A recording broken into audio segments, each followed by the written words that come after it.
Welcome back to the darkness. We have missed you so. Gather, children, for a tale of dungeons and douchebags. Presenting first our cast of characters. Ileana, the half-elf paladin. I'll do my best to fight alongside you. Thalia, the wood-elf druid. I don't know if we can trust them. Ava, the turtle monk. Oh, good. You're an idiot. Lucian, the high-elf cleric. Life is so short. What's the shame in having a little fun? And Mask, the Azimar rogue. You must think you're quite clever. Let me assure you, you are not. A group of perfect strangers, gathered together to fight against the encroaching death curse looming over the Forgotten Realms. In the course of their adventures, they struggled mightily, learned more about themselves, and grew into a family. But like every family, they had their spats.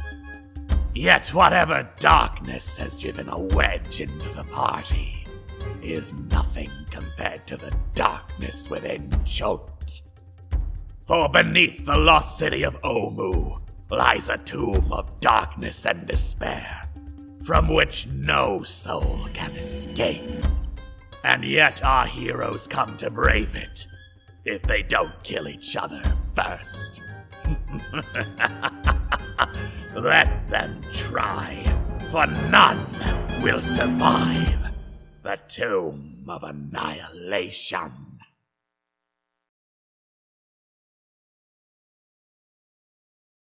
Last time on Dungeons and Douchebags, Tomb of Annihilation. Our heroes, after several arguments over what constituted a boat and how useful that would be, took the week to work and earn some money to buy supplies for their trip into the jungle. They also met up with Andrel Silvertusk, a half-orc priest on her way to Camp Vengeance down the River Star. And since they were heading in the same direction, they let Andrel join them on their journey down the river. As they sailed down the river, our heroes stopped at a completely different camp, Camp Righteous, and decided to investigate it. Unfortunately, the camp looked like it had been overrun and destroyed by an enemy. And given that it was Chult, that was probably the undead.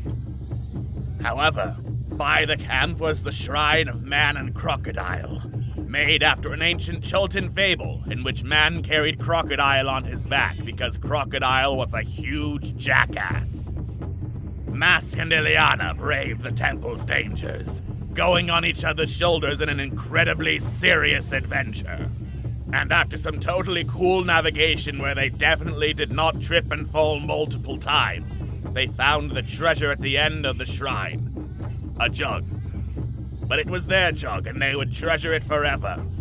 As they brought it outside, however, Lucian found himself ambushed by several goblins demanding the treasure, and attempts to placate them with what he found on the remaining corpses in Camp Righteous didn't seem to go well.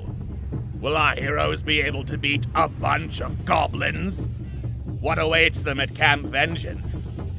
And how much more incredibly serious can this adventure in the jungle get? Find out on the next episode of Dungeons and Douchebags, Tomb of Annihilation.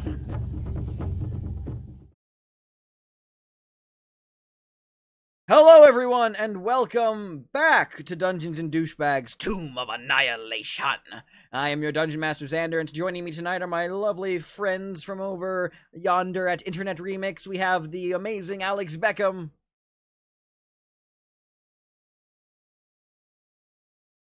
Prince of Egypt. Repeat that, Alex, because they couldn't hear you. Oh, great, awesome. Here's a little apple of discord for the chat. Treasure Planet, Atlantis. Prince of Egypt, Sinbad. Yep, accurate. Ah, Sinbad! Sinbad's freaking dope. Prince of Egypt. We have the unbelievable Uprising Attorney. Oh, I'm unbelievable. In a good way, I hope. Potentially. Unbelievable. The assumptuous Atwis. I don't know, I'm just Took going... you a little bit there, Yeah, it didn't took me like... Okay, that was a little bit of a reach. That's okay. It sucks because your name doesn't start with an L, so I could have said, like, lascivious, but I mean... So I went with assumptuous. I'll take it. There you go. We have the cantankerous Camicat? That's not correct for your character. No. Yeah, anyway. Charismatic is too easy. Charismatic Camicat. It is, but we'll go with it. Charismatic, yeah. Hi, it's me. And the crazy with a K, Kristen. I don't know. That one's, I like that. Crazy with a K, Kristen Trzynski. Okay. Yeah. Sure. Fine. That All right. Cool. I want to kill goblins. Okay, I'm sorry. For me, your mic cut out. I know you said goblins. Your mic cut out, but to me, it's not like you said, I want to kill God. And I'm like, them's are high hopes for a jungle group. Are you sure you're not crazy? Yeah, exactly. Okay. So, yes. We last left off with Lucian getting a bunch of goblins staring down at him, and the goblins have now decided to attack. So, why don't we go ahead and roll initiative? Woo. Let me get the It's turn. been so long. Please, gentle reminder to before you click the initiative button to click on your token before doing so. But I'll just okay, good. Alex did that. Good. Just because it'll auto put your token onto the turn order board. There it is. And let's get those fucking drums going. Why don't we? Get them drums. Get them drums. Tiger drums. Here we come. All right. Here we are. Tiger drums. Here we are. Here we are. Right.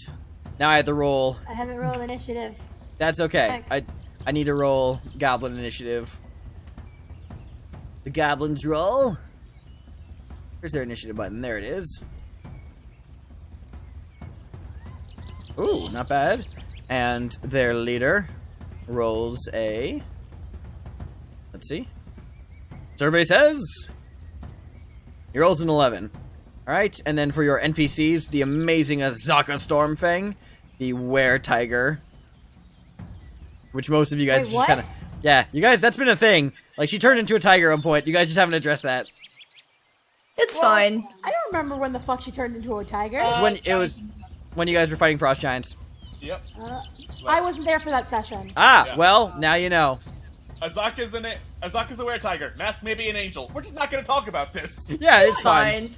It's fine. Don't worry about it. We talked a bit about the fact that Mask may be an angel. A little bit. We discussed it, kind of. Semantics. Mm-hmm, exactly. Let's see. The half-orc priest that is currently with you rolls a... That's a 14. Okay. And lastly, your favorite gladiator. Yay! Ah, yes. Mbaku. Toten Umbaku. Mbaku. Mbaku! Have you guys... I'm sorry, while I'm setting up the turn order chart, have you guys seen the video of that actor Winston Duke responding to thirst tweets about him?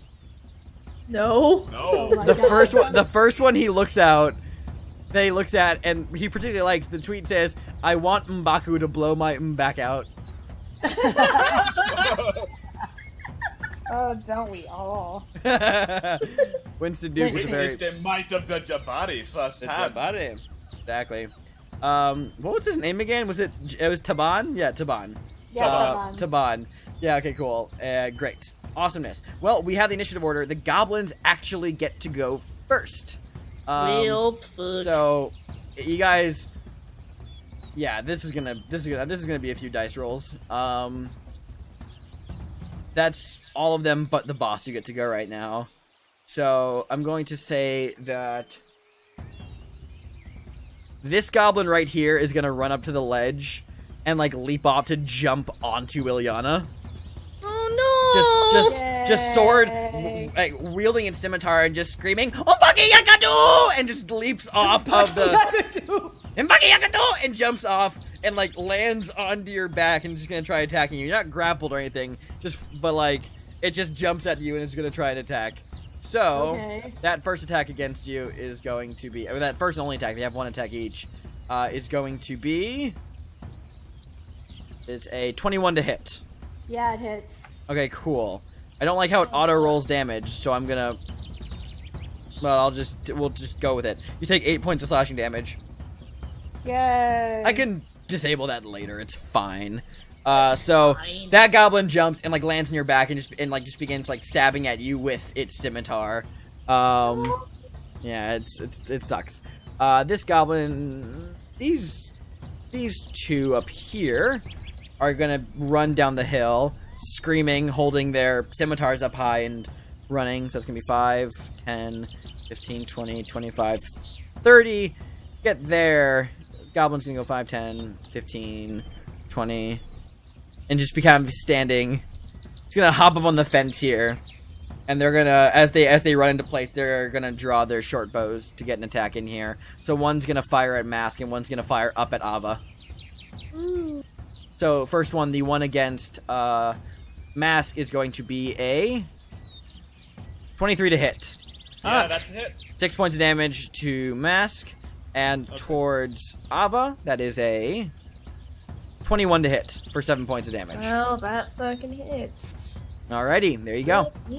Alright, and this one goblin's gonna get a little, this goblin up here is gonna get a little overzealous, leap down, and he's going to swing at Lucian with a scimitar. That is a scimitar attack. That is a 19 to hit. Does that hit, Awis? Yes. Alright, so that's 7 points of damage to you. Okay.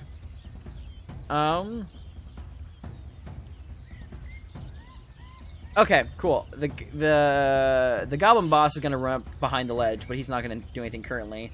It's not his turn. Oh yeah, duh. Yeah, thank you for reminding me. He can't. He cannot. You have reminded me. Thank you. Meanwhile, the dudes. What was that? Goblin boss is a slut. Yeah, he is a slug. I said slut, but slug too, I guess. He's a slug and a slut. Slug slut.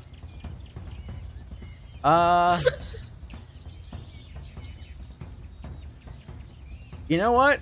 Yeah, I'm gonna do this. Instead, I'm gonna have.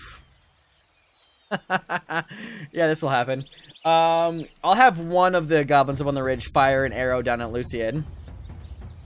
So, after dealing with the one that rushes down the hill to attack you, Lucian, you hear the bowstring of one of their short bows pull taut, and then launch a really roughly made arrow directly at you. So that is going to be a 6 to hit. That misses. You are able to duck out of the way, and then you hear the goblin boss. Not his turn, but he does yell. He says, "Battere kotoshi, Mark!" And you watch as the other three ones up on the ridge leap down, and they begin jumping onto each other's shoulders, forming a stack 3 goblins high that, like, each one on their shoulders, and kind of wobbling a bit just in this position, but the top one holds out a scimitar, and they begin lumbering towards you, Lucian. The 2 goblins at the bottom of the stack are like chanting and like making like noises, I guess, to try and frighten you, but the one on tap like lumbers over down towards you. These 3 very fearsome, admittedly, looking animal masks that they're wearing. It's gonna make an attack against you. This is canonically referred to as a battle stack, just so you guys know. Okay, cool. So you take 6 points of damage. Super Mario Odyssey. Yes, exactly, like Super Mario Odyssey. Yeah, but eventually we'll find a female goblin on a really high ledge. That is exactly what happens. So... Hold on, I'm getting... Okay, cool. Just getting some info. Okay, yeah, that's all the goblin's turn, and now it is Thalia's turn. Okay, I got a new spell, which I'm very excited about, and actually kind of works here. Wind Wall is one of my favorites ever, and I kind of want to cause some chaos on the goblins. So, obviously, I feel like it would make sense if Wind Roll would fuck up the goblin stack. You're gonna do Wind Wall against the goblin stack? Okay. Yeah. And since I can make it really long, can I make it wrap, like, I'll have to draw this, like this? Or no? Let me read this spell real quick. A wall of up to 50 foot long, 50 feet high, 1 foot thick. You can shape the wall in any way, as long as it's continuous. So yeah, you can do that. Aw, sweet. Okay, 50 feet long, then I have a lot to work with. Yeah, you can get those on too. Yeah. Go longer. We must do more. How much is that? Yeah, that's good enough. Well, actually, a little bit more. Okay. There you go. Okay, cool. So are you meaning to try to hit this goblin as well? Just block him. Just block him. Okay, cool. So you'll block him, but you're hitting the stack. Okay. I'm hitting the stack and this one loner dude. Great.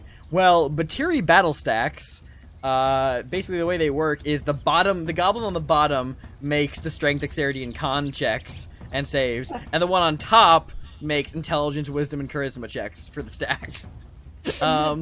So the goblin on the bottom is going to attempt this is a strength saving throw, so this will be entertaining.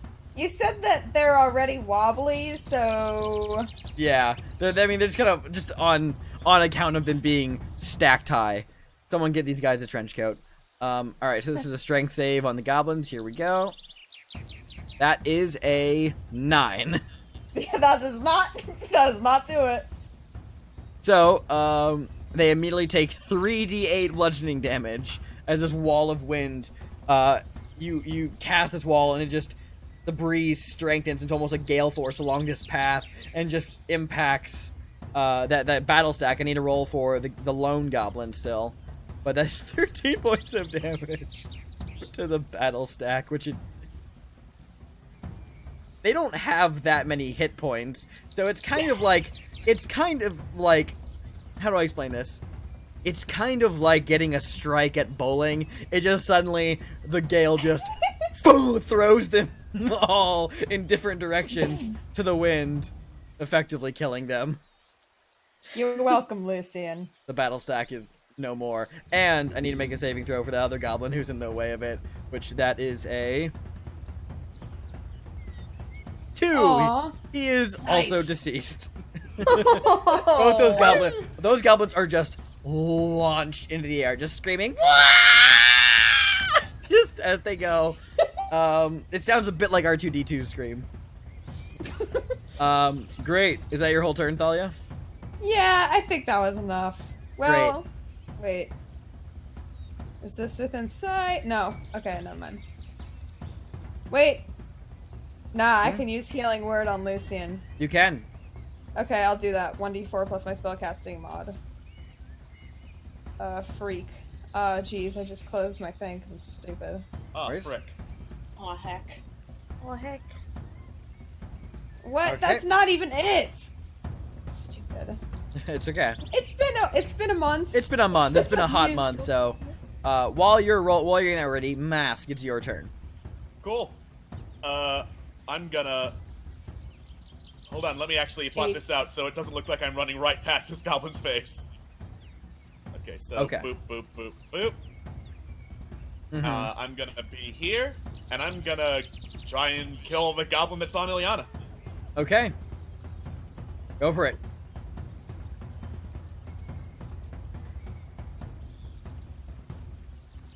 That hits. Nice. Damn. That hits, yep. 10 points of piercing damage. Okay, so you're onto this goblin who is just basically on Ileana's back, screaming and stabbing at her, while Ileana's trying to get it off. You run up and just shish kebab him.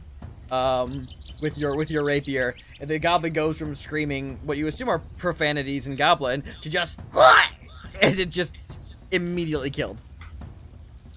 All right, I turn to the goblin that's next to me, shake the goblin corpse off my rapier, and stare it down. Like wave it and make an intimidation check.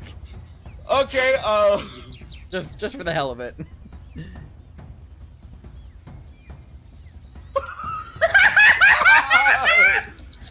The goblin, you're like you like hold up your sword and like whip the goblin corpse off of your rapier, and the goblin just looks at you for a second, and then points at you, and goes,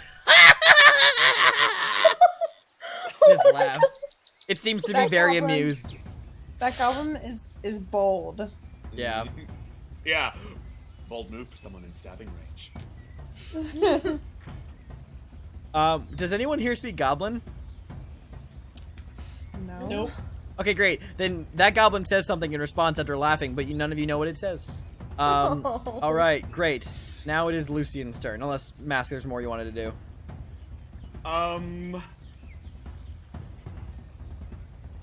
Let's see. How far was that? You know what? I'm going to use a bonus action to do some insightful fighting. Ooh. And see if I can analyze the goblin boss's fighting style. Yay! Okay. Whoa! What do I have to do for that? You have to make a deception check against my insight check. If my check beats you, I always proc sneak attack damage on the goblin boss. All right, roll it.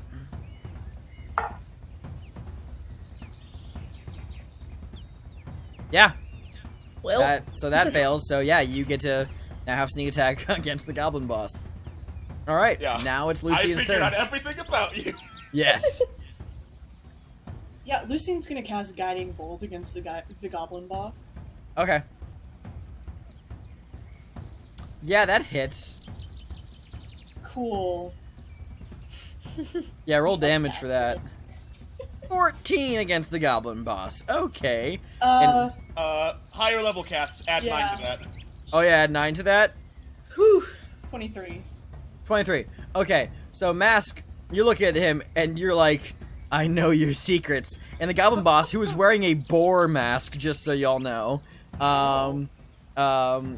like looks at you and is like distracted as Lucian's guiding bolt, this flare of radiant divine energy, just blows his head off his body. That's his head just coming off. I know your secrets. Your secret weakness is losing your head. The other 3 goblins left all look at each other, see that their boss is dead, and are like, huh? And they look like they're ready to run away. So it's up to you if you decide to attack him. Is that your whole Spare turn? them no mercy. Actually, That wait. is my whole turn. How many goblins does it take to deliver a message? What? Back short bow. Well, it's okay, cool. It's the priest's turn, who is currently with you, and she is also gonna guiding bolt the goblin that's running up right here. So she's gonna fire a guiding bolt. 15 to hit. That just hits and kills that. Just where this blast of radiant energy just goes straight through its chest as it's like running, short bow out, ready, drawing another arrow. This blast just goes straight through its chest. There's a smoldering hole there. Just like looks down at the hole in its body and goes, "Ah!" And then just falls over dead. Good lord. They're dropping like flies. Azaka like took a step forward, but now steps back and then grins, holds up a thumb, and goes, "You guys are doing great." All right, Thanks, Azaka. Ilyana, it's your Thanks, turn now. Azaka. I mean, can I get this thing off me? It's dead. It's off of you. Oh, It's got dead. it. I killed it and got it off you. Oh, I thought you were killing a different one. Thanks. Thanks, friend. You're welcome. Ilyana doesn't want to fight him. She's just gonna not. She's kind of with Azaka on that line of like, well, it's fine. So she's probably just holding her turn. Alright. Sounds good. Okay, it's Taban as well. He hasn't moved. He's just standing there, arms folded, Terry cruising his pec muscles. Just like, just doing the flex. I mean, and now it's Alva's turn. There's one goblin, there's 2 goblins left alive. Well, I mean, listen, this guy shot me, so... I'm not gonna punch him to death, but I am gonna punch him. That hits. Oh. I hit him without the intent to fucking kill him. So you're doing this as non-lethal damage, okay? Non-lethal damage, cool, yes. Cool. Then roll. I just fucking block him. Where's the... Just click on unarmed strike on the chat right-hand side. Oh, whoops, the one under... Yeah, no, you're good. There we go. 7 points of damage, which is exactly how many hit points a goblin has. So, No! with non-lethal damage, you just knock him unconscious. Cool. Ava just walks up and just punches him. You just casually stroll up and just clock him in the face, and he just falls back into the animal pen. Out cold. Alright. Great. That your whole turn? Yeah. Alrighty. I pull the arrow out of me, just tosses it aside. Goblin's turn again. The goblin who's up on the ridge is like has dropped like to his belly, and like Lucian, you see his fingers curl over the lip of the ledge and like peer over, and then just got to go, and then just begins to like just starts running off into the jungle. Just goes yabba dabba doo. Yeah, he just Blue skidoo, you can't do. Yeah, he's just gonna begin running off towards the jungle again. Bye. Okay. So, just a quick question. Mm-hmm. I tossed the pouch of gems to the leader. Does that mean I can just go pick it up? Good. Is it still there? Okay, just let me ask, do you guys have the intent of killing the dude who's running away, or are you letting him run back into the jungle? Well, I don't know about you, but Mask does. Alright, cool. Then if Dahlia, do you have anything you want to do? Do you want to attack that guy, or are you just like, alright, cool, defeated? I'm just determining who's going to go next. He should send a message to his friends. But yeah, you guys do have one unconscious one, and then you have the one who's currently trying to flee from the scene. He might not remember it. Ah, fair. Ava does punch pretty hard. So what do you want to do then, Dahlia? It's your turn. I'll just fucking chill out. She doesn't care now. Okay, then Mask, what do you want to do? Alright, I'm just gonna dash up and shoot him in the back. Go for it. One.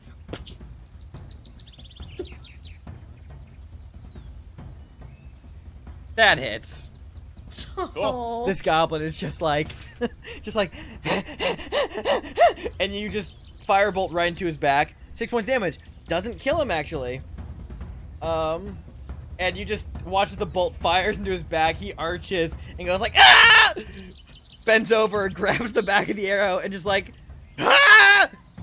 Ah! Ah! And then begins limping towards the jungle still. Just like barely holding on to life. Just screaming his head off. Oh, no. Lucian. Cool. Lucian casts Toll the Dead. Lord, can you just not let him live? He needs to make... We will let one live. That goblin needs to make a what saving throw, is it? Wisdom. DC 16. Yeah, he just walks like, and then he just stops moving. Kind of like if you've seen Kill Bill, like when the heart palm technique, where he just walks a couple steps and then just stops. And falls backward onto his back, just straight up dead. And that is all the combatants slain very quickly. Taban and Azaka are just standing there, just like nodding, like, ah, good job. Good lord. Thanks. I'm going to go around and collect all the masks. No, you don't understand. I need this. Oh my god. Let him have his hobby, it's fine. Christ. I was like, well, that You was go around annoying. collecting all of the goblins' masks, and they're, very similar to the one you bought in Port Nine Zara way back when. These are a little bit less clean. They're still in good condition, but you figure that the one you bought had been, like, kind of touched up once it got to the city. But they are these tribal animal masks that have all been carved, kind of in these, like, almost, like, fearsome-like designs. You find one that's kind of like a triceratops. There's one that resembles a crocodile, fitting for this shrine as well. You also find like a serpent-like one, and some variation of other types of jungle lizards among them. And the leader was wearing a boar one with like these great curving wooden tusks that were painted kind of like a bone white, and then tipped with red paint as well at the very sharpened points of the mask. So yeah, you collect in total a good, it was, oh fuck, how many goblins were there? How many goblins were there? 9. 9. You now have 9 Batiri masks. Nice. Yes. Amazing. I'm gonna get those gems back because I'm fucking flat broke. You get the bag of gems back. Excellent. Yes. No worries. Those are all now back in your care. Well, that was a thing. Good lord.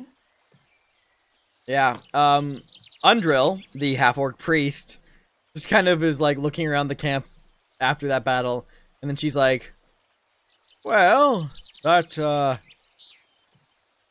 was something.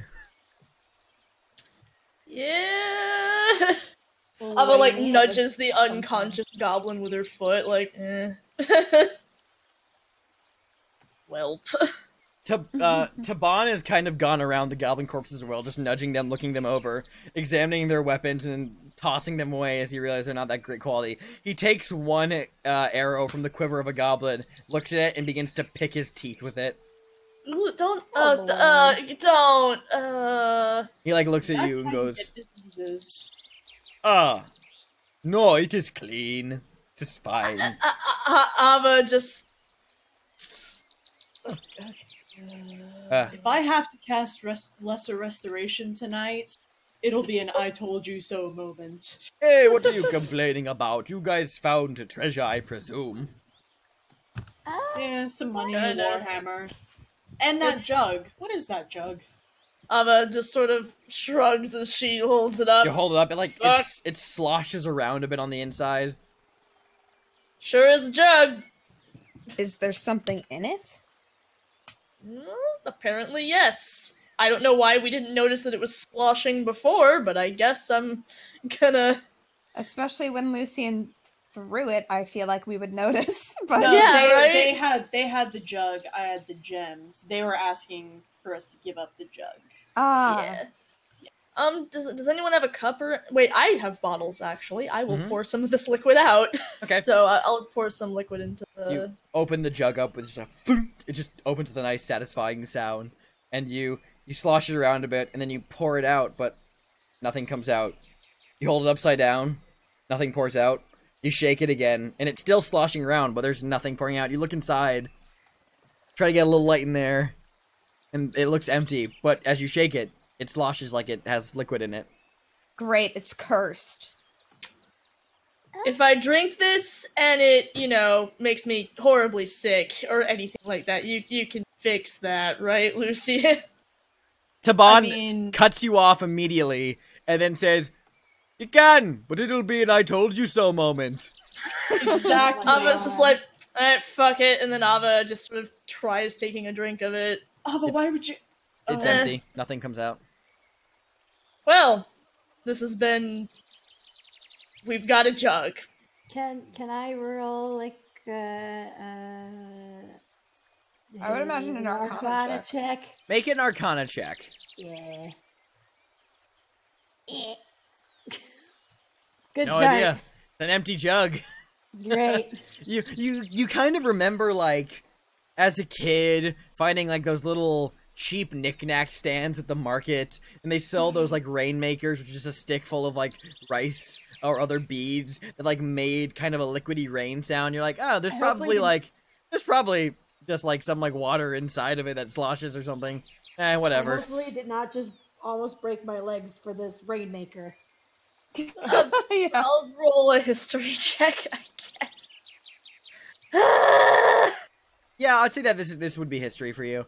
There are legends in books you've read of magical items matching something like this. You don't, unfortunately, can recall too many details about it, but you figure if you took some time to sit down with it, sometime aka being a short rest, you could probably determine how this thing works by studying it a bit closer. I'm gonna try by rolling a dice, and I don't have any Arcana bonuses. Same deal. You have heard tales of something, of jugs that have the properties of, filling with things magically, but you're not sure how it works. You've just heard of such a thing before. Well, it sure is. It could be something. Yeah. Yes. Guess we'll take some time to look it over. Okay, so do you guys want to take a short rest then? Yeah, fuck it. Yeah, Doesn't that'd look be like good. anything's... Yeah, we cleared out this place. Take an hour. I made enough flower crowns to go around. Take an hour before you head out? Sure. Okay, cool. Well, then, Kristen, I'm going to share this with you, and you get to determine if you will share the details with other people. Yes, I'm definitely going to keep this important jug secret a secret, especially from the two people that worked so fucking hard to get it. Exactly, that's how that works. This will be in your journal. If you go to the journal tab of Roll20 and scroll down to, there should be one that says magic items here. It'll appear in a second. This will appear for you. So, Journal tab? Fuck, I've never used there's this there's ever. the chat tab, there's the image tab next to it, and then there's one that kind of looks like a newspaper. Oh, yes. Yeah. You should now have a tab called magic items on there. Ah. Cool. Yeah, Okay. you get to learn those properties. Ceramic jug appears to be... It's an alchemy jug. This ceramic jug appears to be able to hold a gallon of liquid and weighs 12 pounds, whether full or empty. Sloshing sounds can be heard from within the jug when it is shaken, even if the jug is empty. You can use an action and name one liquid from the table below to cause the jug to produce a chosen liquid. Afterwards, you can uncork the jug as an action and pour that liquid out, up to 2 gallons per minute. The maximum amount of the liquid the jug can produce depends on the liquid you named. Once the jug starts producing a liquid, it can't produce a different one or more than once reach the maximum until the next dawn. So, basically, we could just have water forever. Or gasoline if we need to start a big fire. We can get a quart of oil. We can also get a gallon of wine. Ooh. Ooh. Yeah. You Perks also up get- like... And 4 gallons of beer. I can Turns up make more like- water. I think you're missing one of the very important ones. And let's see here. We have acid, basic poison, beer, honey. I'll get to the best one. Yeah, thank you. Oil, vinegar, water, fresh, water, salt, wine, and the most important thing of all, we can make 2 gallons of mayonnaise. Oh, thank God. I was okay. wondering when Count we as get a our liquid? mayonnaise machine. Matt just looks around, holds up a hand. What is mayonnaise? You're better off not knowing. It's an egg emulsion. It's some sort of foodie thing. Taban, who's been getting the boat tray, like leans over his shoulder and he goes, "Eggs do not feel emotions." Never mind. Never mind.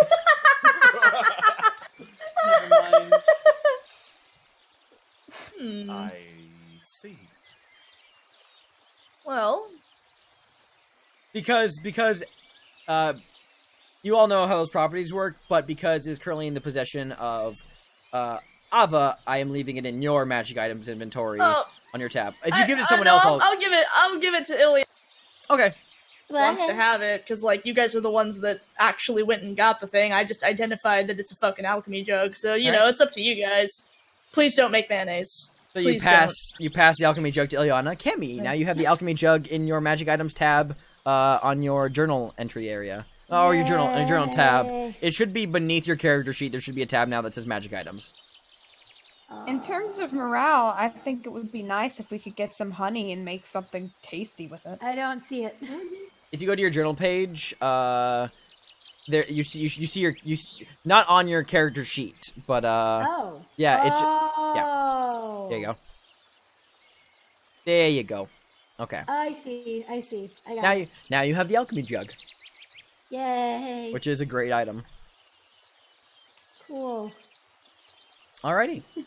So, that's what happens after the short rest. What do you guys want to do now? There's the goblin who was knocked unconscious in the animal pen and is now just...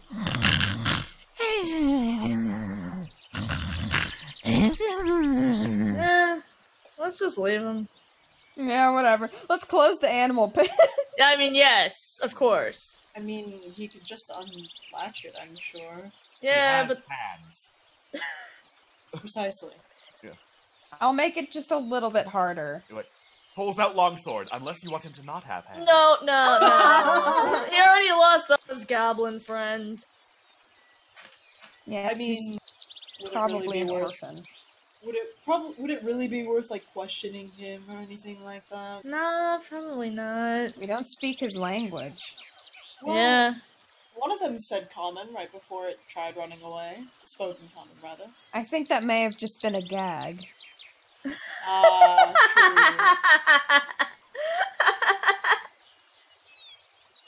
I mean, I'm not too worried about it. Goblins are a dime a dozen. Like, even if we sent some kind of message, I don't think it would really matter. Goblins are pretty dumb. Right, they're so stupid, they probably would just take it as a challenge. Yeah. Yeah, I'll just leave them. might as well. Alrighty. Alright. Well, then what would you like to do? I think we're... How late in the day is it? You guys got here, I think, if memory serves me correctly, you guys got here pretty early in the morning, pretty late in the morning, bordering noon, and it's been like an hour, so it's just the afternoon now. We might as well travel for a couple more hours. I'd agree. Yeah. Very well. You know what that means?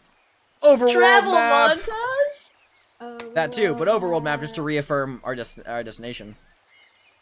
Let me get everything pulled up here. So you guys are currently located at Camp Righteous. Visit Scenic Camp Righteous. Good lord. And you guys are following the river deeper into, the peninsula of Chult. You guys can probably, I believe we were mid-travel, so that means you guys could probably move another hex for this day, now that we're doing hex crawl. So, if you guys are still moving downriver at a fast pace, you will arrive at Camp Vengeance, by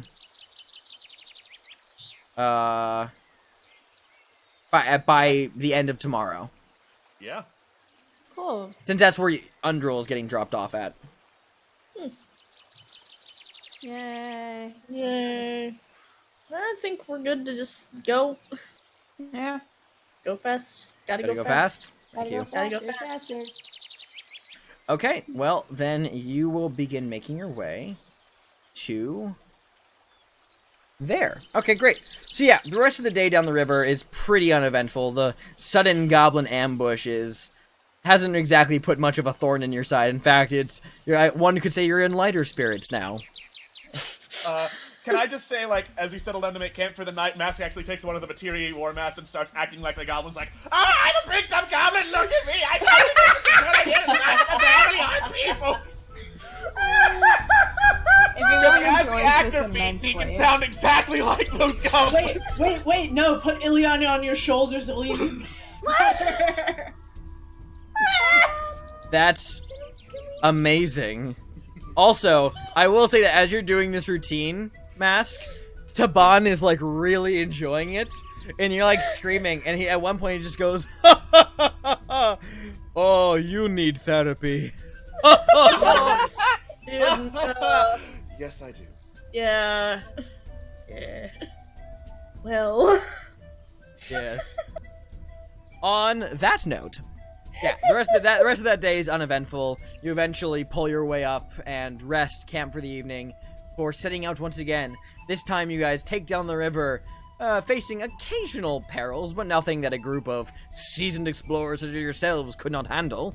And as we close the journey on this night, you guys can see up ahead, down the river, you can make out lights coming downriver. And then more of a fortification, as there's a structure in view. And as you kind of come around the bend, you can see it a bit more clearly through the trees as the light is now beginning to fade. It almost kind of, it's a little bit more imposing than you might have been led to suspect. But Camp Vengeance, as you approach, as you can see a crude timber fortification, this walled compound with watchtowers and tents inside of it, encircled by this ditch that is bristling with sharpened stakes. There's a large gatehouse that faces the river, and on the shores of which are 4 rowboats tied to a wooden post already there. Scattered around the fort are piles of charred corpses, human corpses, and flayed animal carcasses that are swarming with flies. You approach. What a warm welcome. Is there any activity, or are there lights around the perimeter? Yeah, you can you see firelights. You know, there's torches. You can make out that there is definitely a bit of a glow coming from within the structure, because there was probably some campfire or multiple campfires.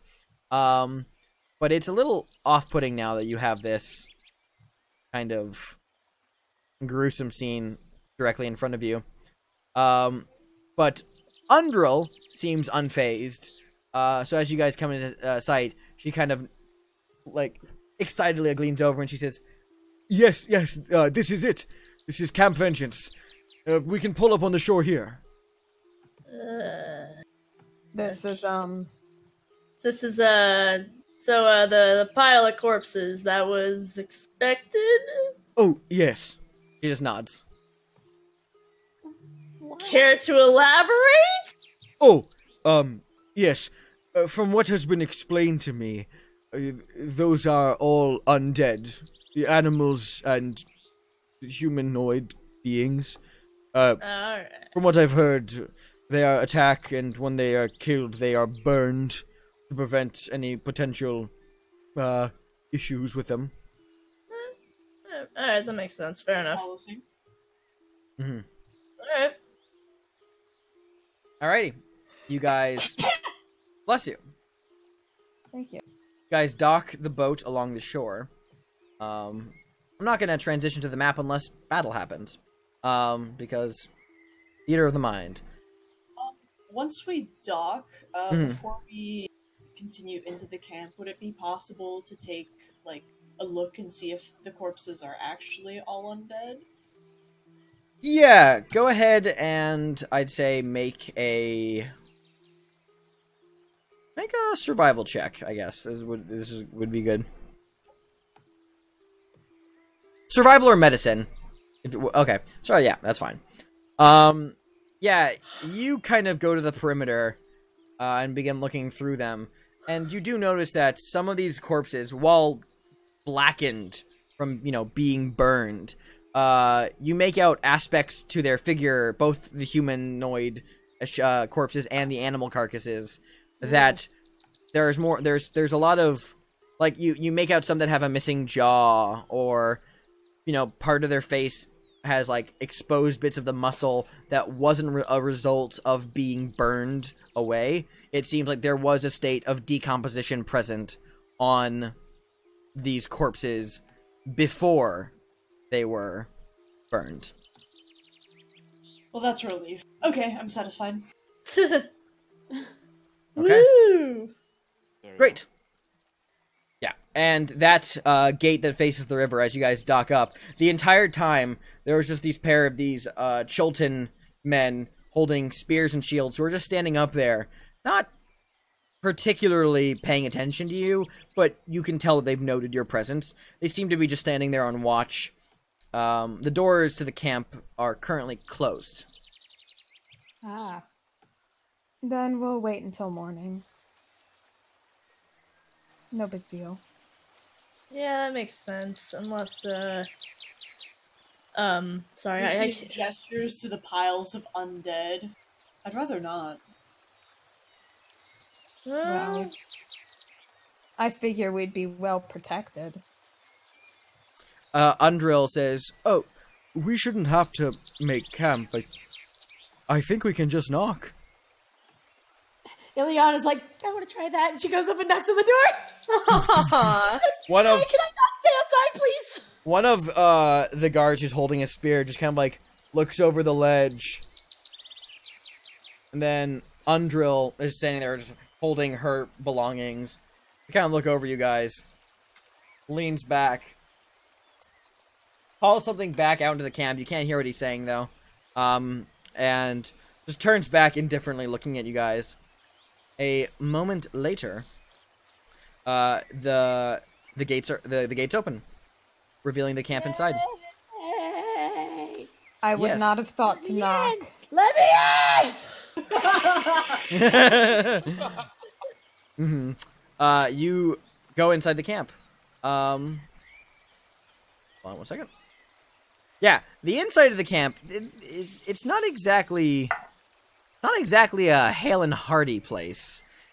You enter past the threshold, and you can see closer towards the gate there are these 3 large tents. 2 of them are circular, and one of them is more of a traditional boxy tent. But they kind of seem like they're very spacious and are probably command tents or some other kind of important purpose. Whereas towards the back of the camp, you can make out smaller tents. Definitely suited for like soldiers. This definitely has the feel of a military camp, but right off the bat, you see some soldiers milling about closer to the campfires in the center of the camp, but you hear coughing coming from those 2 round tents. A lot of coughing, multiple people, kind of sick noises, and the soldiers who are around here don't look exactly fully healthy. Like, they look maybe a little malnourished and a little hotter than they would like to be, especially with their armor on. And only a couple of eyes catch you, but as you guys enter, Undrill very excitedly says, "Wait here a moment," and quickly runs off towards that boxier central tent with her belongings, leaving you guys just kind of stuck at the gate. Like, inside the camp now, but now just kind of alone, standing there by yourselves. Awesome. Great. So they treat their soldiers like dirt. I mean, that's sort of the norm. That's just military. Is it? Sounds about right to me. Unfortunately, yes. Yeah. Yeah, and you guys I'm unfamiliar, but you guys also have insect repellent, which you're thankful for, considering you see a number of soldiers are constantly like smacking their necks as you see that there are clouds of insects that are just buzzing all around. And also there's this kind of unwholesome scent on the air. It's kind of a mix of like this thick, musky, wetty. You recognize the smell. It's the smell from the Eldani Basin, the swamps. It seems that you guys are getting the north wind of that here at this camp. great. Yeah, so that's So homey. Mm-hmm. Yeah, it's a great time so far. But as you guys wait, a moment later, Undrill emerges from the tent, immediately flanked by a human man, currently garbed in finely made clothes in a uniform, and not much else armor other than a breastplate that is being worn over his clothes. Seems to be the guy in charge. Holds himself pretty tall, fairly light-skinned, strawberry blonde hair, has a bit of scruff going on. He looks to be in maybe about his like later 50s. And also wears a holy symbol around his neck. Seems to be a religious man as well. This one depicts those of you who would recognize it's the symbol of the god Tyr, a god of justice and battle. He steps up, and he doesn't say anything first, but Undrill says, "I would like to thank you all from the bottom of my heart. I'm very glad to finally have made my way here. It was..." And she kind of like sheepishly looks towards the man that came out with her. "It has been long overdue." Yeah, no problem. You're welcome. Yeah. The man seems to be taking you guys all in, surveying you. You're just kind of... May we have the pleasure of meeting? Oh, of course. This is Commander Niles Breakbone. And, the commander, doesn't take a step forward, but he nods his head at each of you. And just is staying there. It seems like he has a lot on his mind right now, but he is offering you guys a small sliver of attention. Charmed. Nice to meet you. He kind of looks at you and he goes, Undrill said you traveled by boat, yes? Yeah. Yes. Excellent. Great. Well, then I'm going to need you to take these messages. He pulls out this bag and just, like, immediately throws it to your feet. We got 7 soldiers sick from mad monkey fever in the tents. I'm going to need you to sail them back up to Port Nyanzaru to reconvene there so they can get proper attention. Well, this one, you see, has mad monkey fever. A couple of the other ones have shivering sickness. Wait, This one's got throat leeches. And, yes, they need to be taken to Port Nyanzaru. Sir, He stops and looks at you. we're not pack mules. We came here to do a favor, but we're not here to serve whatever this is. And she, like, gestures to her hands to the camp. We're just passing through and helping someone along the way. Stares at you for this long moment. He looks over to and calls back to him. He says, Firebeard! And this dwarven gentleman walks up, bald on top, but has this great bushy and braided ginger beard with streaks of blonde through it. See why he gets his name. And the dwarf walks up and says, Hey, sir! Commander Breakbone looks at him, looks back at you all, then looks at him again and says, Arrest them on insubordination charges. What? Excuse me? I beg your pardon. And the guard, the Firebeard says, At once, Commander. And turns, and you see that 3 guards are also currently walking over on their way towards you guys, but Undrill is kind of like looking confused, and he kind of like steps in the way. He's like, Commander Breakbone, if I may. Commander Breakbone looks at her. You may. These adventurers who brought me here, they are noble people, very noble people, and very kindness to bring me here, and I am sure they would be more than willing to help the cause of any of the folk of the Order, but they are currently engaged, as I have heard from them, on a very sensitive mission that requires their full attention and time. I am sure that upon the completion of their mission, if they were to return here, and there were any more tasks that they could be of assistance with, that they would be more than happy to do so. She, like, looks back at you guys to kind of, like, cue you. Yeah. Lucian nods. And, of course, before we go on our way, as a cleric, I would be more than happy to offer my services to help heal as many people as I can. He looks at you all, looks at you, Lucian, looks at the group, and kind of, like, waves his hand at Ord, Firebeard, who nods, and they kind of disperse. Still kind of on edge, keeping an eye, but they're no longer actively approaching you. Commander Breakbone says, All right. Let me hear it. What is this important mission?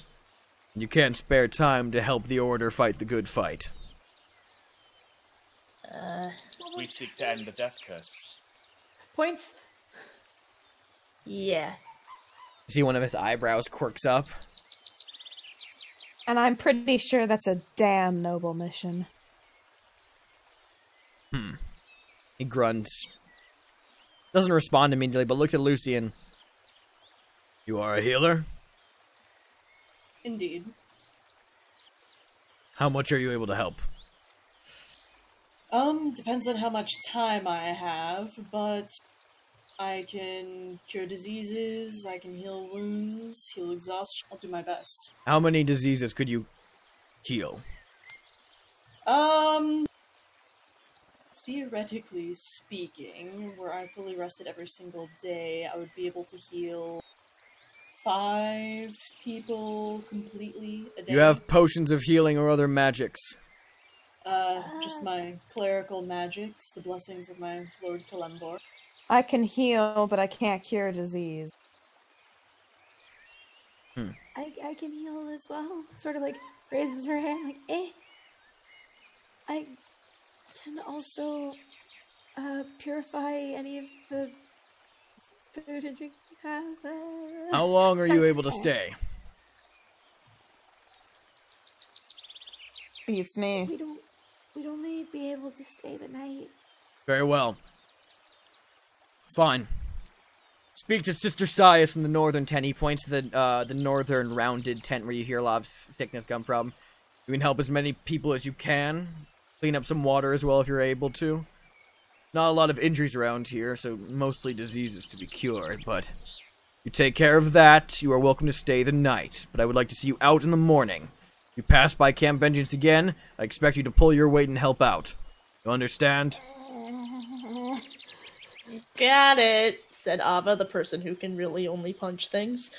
You arrived. Lucien pauses and he says, excuse me, Commander, we came down the river by the way of Camp Righteous. Yes, the old camp. I am familiar. Correct. And Lucien brings out the warhammer that he found on the corpse. We were able to recover a few things, and this was among one of them. It looked better than most of the other weapons that were left behind. He reaches out for it, takes it, looks over it, and he says, "Huh. I remember the soldier who wielded this. If it doesn't go to anyone else, then, well, I appreciate that." What was his name? Or her name? Her name was Private Adra. She was a good soldier, but she was slow.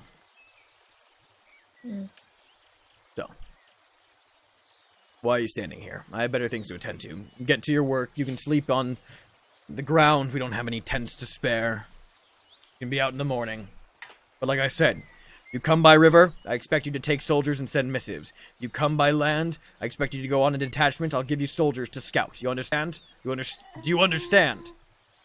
Understood. Alright, dismissed. He turns and immediately just walks back into the main tent. Hey, is our work friend over here? Undrill's here, and she like looks at you. Question, what the fuck? Not me says me player. Eliana's just kind of looking at her with a face of like, what did you just drag us into? Undrill shrugs a little helplessly, and she says, Commander Breakbone is a very intense man, and very busy with a lot of problems. He is a very good man. He has a lot on his plate right now, and is concerned for the well-being of his own men. I can see He that. may be a good man, but we're not his men. He is of the opinion that anyone should be willing to pick up arms against the threat of the undead. I hear they call that press ganging back on the Sword Coast. I believe that's a word for it. So, here's a question. Do you think Commander Breakbone is his real fucking name? It is. I have confirmed it. He is of the Breakbone family. It is a lesser noble family. What a fucking bizarre name for a family. Amazing! I hear they made their fortune in compensating for something. Undrill, like, plugs her ear and says, I'm not hearing this conversation. Careful, Mask. We may get arrested again. Piscetti. I just turn immediately away from Undrill and head over to the temple place he directed us to. Yeah. So you guys, pop your head in the tent. There is a number of, priestesses, or at least some sort of, priestesses is the right word, who are attending various sick soldiers in these tents. Let me change the Sirenscape song really quickly, actually. Not song, but, like, soundscape. That's the word. One of them perks her head up, and, like, doesn't approach you, but like leans up from the soldier she's currently like rubbing his face with a damp cloth, and goes, "Yes, can I help you?" We're here to help, at least with what we can. We're Do you have passing through, and do you have medicine, potions, or magic? Magic. Then by all means, she begins like running you guys through the various different types of soldiers and like what they have. Like she's like, these 3 have throat leeches. This one has a very bad case of mad monkey fever. He thinks he is currently under the effects of a potion of fire giant strength. And the soldier in the bed is just like, and just flexes. Thalia laughs, and then she's like, "I'm sorry. I shouldn't be laughing." Yes, anyone you can immediately help, that would be most appreciated to me. Well, how do you get rid of throat leeches? Just yank in, grab them out? It's a parasite. If most magic, it can be it's a disease. It can be cured with most types of such magics. So yanking in there just won't cure it. No, it's a parasite. It's a cast multiple Lesser Restoration twice. Bam, bam. So you begin. You also have lay on hands, and that cures. I also have lay on hands. Yes. Pep, pep, pep, pep, pep, just peps everybody. Pep, pep, pep, pep, pep, pep. You begin helping people here and there with your magics. Lucian, are you casting all of your uses of your spells? Yes, I can cast Lesser Restoration 5 times at regular and upcasting, and then I've used my level 1 spells, Purifying Food and Drink, most likely. Okay, cool. I'm just all my lay on hands. Pep, pep, pep, pep, pep, pep. I can heal 5 people of disease with just lay on hands, and then I can heal 2 more with Lesser Restoration. All right. So you guys get a lot done.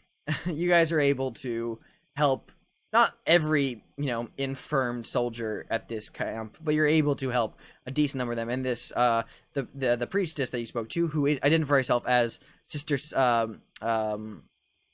wow, words, I cannot freaking speak right now. Pleasure to meet you too, Sister. Wow, words, I cannot speak right now. Yep, that's her name. No, her name is, where the heck? Hold on. I seriously just lost this. I'm furious. Nice to meet you, Miss Where the Heck. Hold on. I hate this. Sorry. Oh, wow.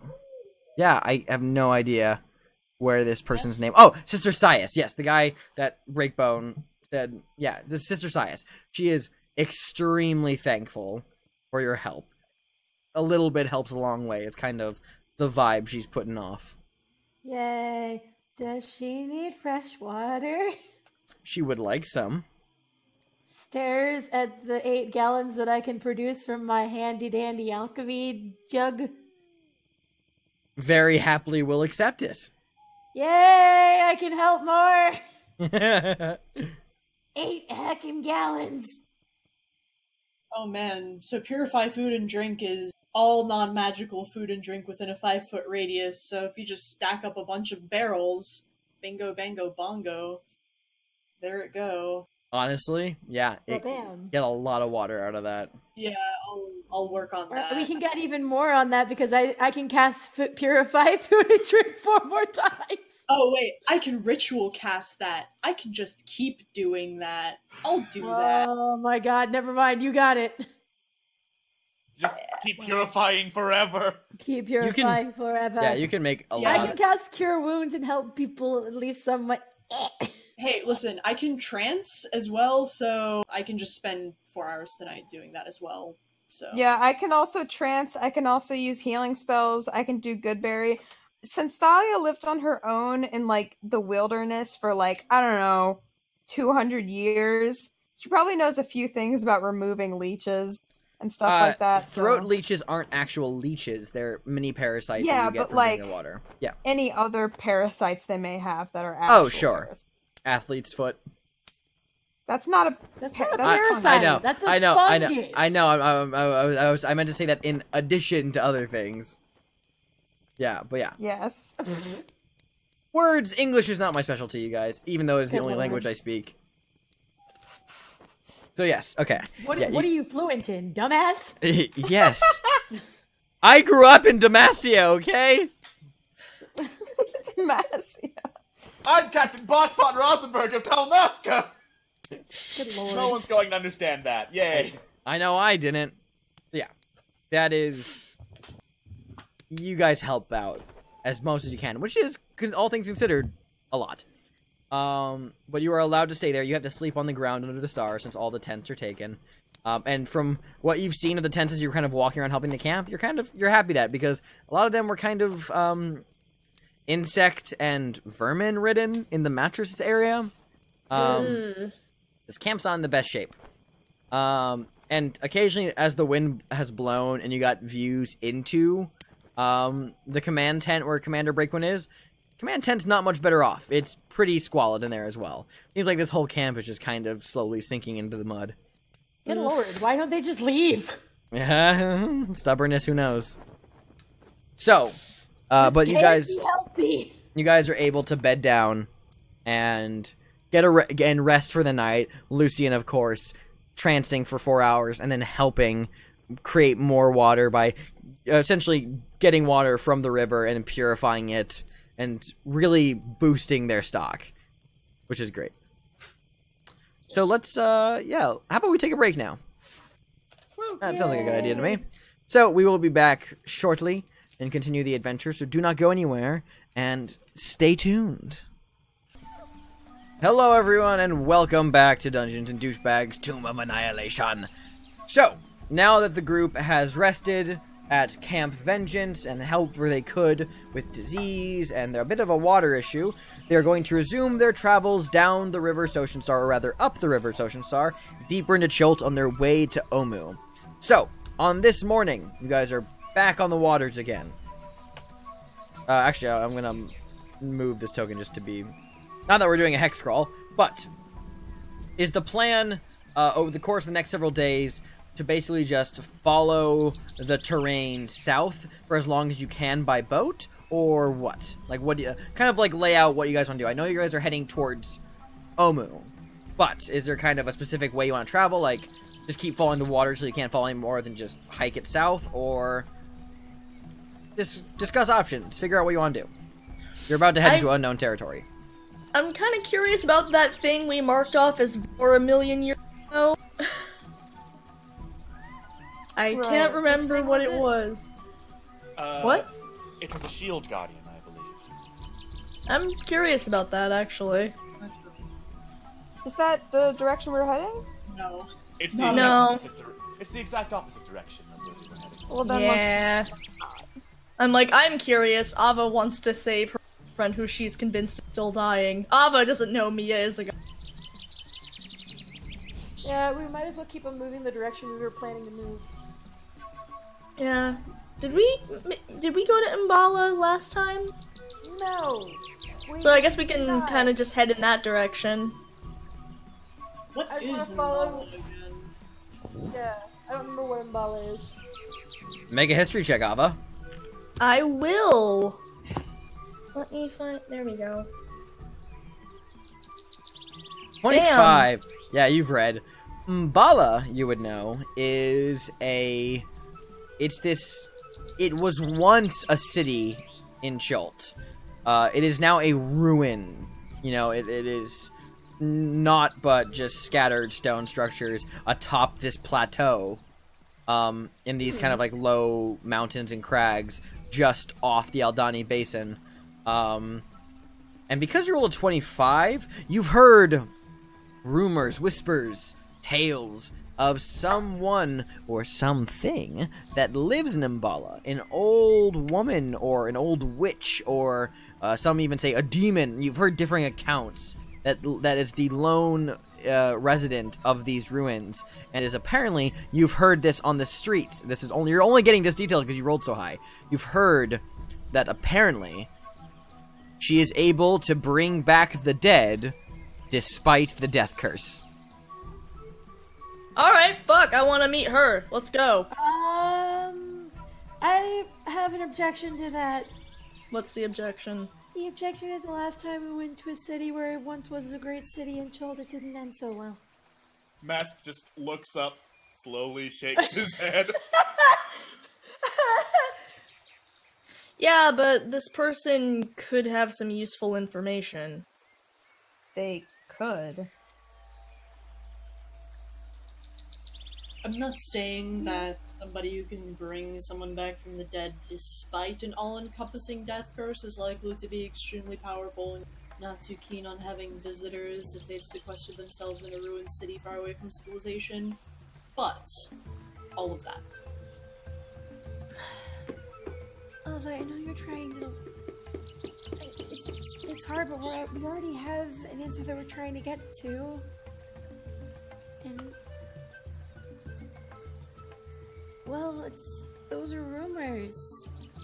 You can figure out more nerd things later. I think we have higher priorities. What if she dies before I get back? How exactly are you going to know that? I wouldn't, but, you know, just in fucking case. Maybe she'd have information that would be... whatever, fine. If you all think it's a stupid idea, then fuck it. I'm just saying, well, maybe it would be helpful. if you're concerned about her dying before you get back, then it would be more efficient to go and try and stop the curse directly than to find out what would happen if we mess up. Fine, fuck it. Whatever.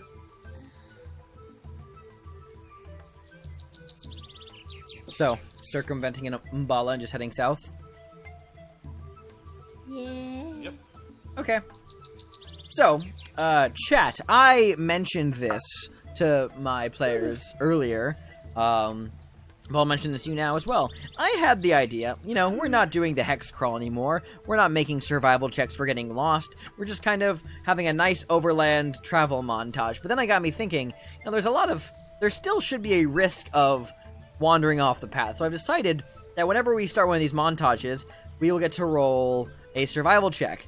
No advantage, just a general survival check. And depending on what you roll will determine how far off the path you stray, and you might, like, bump into other areas of note. Not necessarily an issue for random encounters, but you could find hidden bits of ruin or such things on your way. So, we're gonna put that into effect to see how that goes. Could be fun, could be disastrous, or just could be immediately resulting in a TPK. So, I mean, who doesn't think that's fun? Hey, am I right? Right, now I'll Yay. roll for that. So yeah, who wants to make, for this montage, the one survival check to determine how your path goes? Let's see. An 11! Bum, bum, bum. That means I naturally rolled a 4. Wow, you have a high freaking bonus to that. Oh, I do. That's pretty fantastic. Okay, well, in that case, this will get a little interesting. Just will it? give me a moment to double check something. And the hell did this thing go? Aha! Found it. Okay, so you guys now begin your journey south. Back up the River's Ocean Star, to the source of the River's Ocean Star, which is where you've been before, actually, is Aldani Basin, the vast section of swamp that's located almost in the middle of the Chilton Peninsula.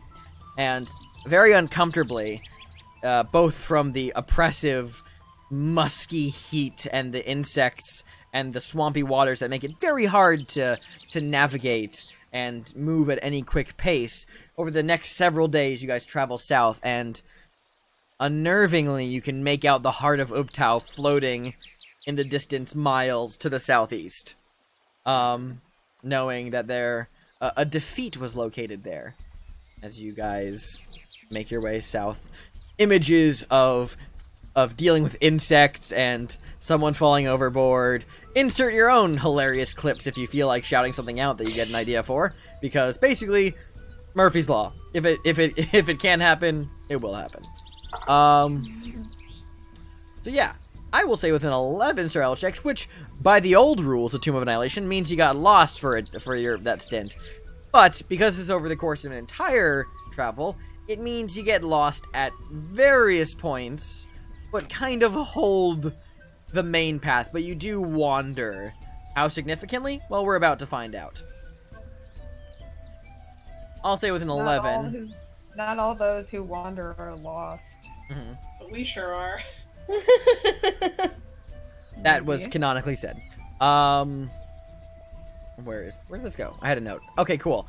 So, I would say that over the course of your journey, you find relief in that as you're journeying through the Aldani Basin, you find this pocket in the swamp of a flowing river. Although this is already where you've begun to get a little lost.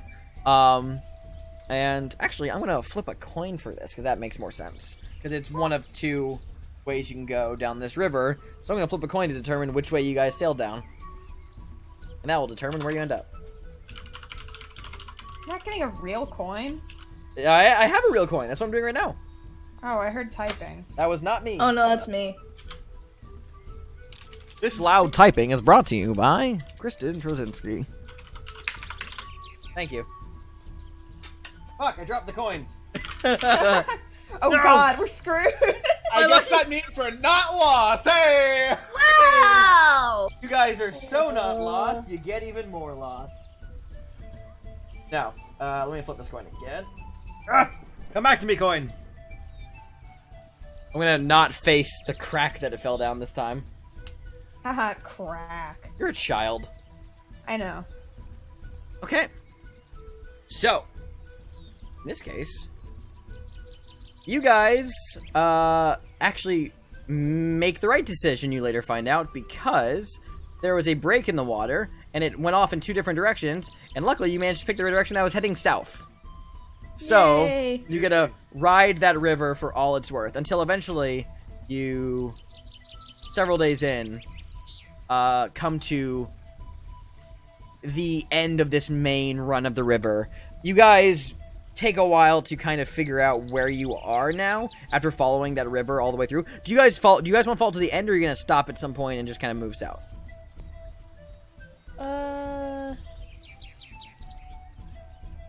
I'd say when it starts heading more in a direction that isn't south, that would probably be a good time to depart from the river and start heading south.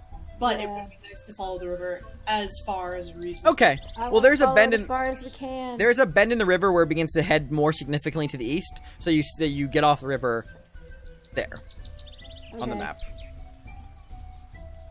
That's where you currently are.